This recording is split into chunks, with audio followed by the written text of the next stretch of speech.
Looking for a better way to showcase and share your products and services? Check out Catalog on the WhatsApp Business app, highlighting everything your customers need to know, like pricing, pictures, descriptions of your products. Here's how to get started. Open the WhatsApp Business app.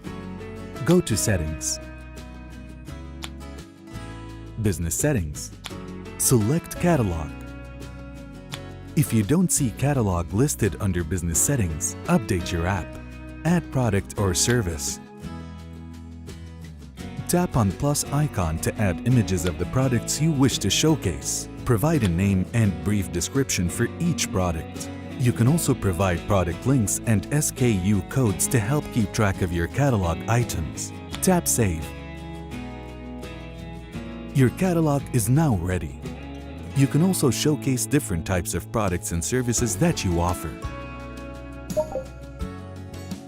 Share these products with your customers directly from the catalog.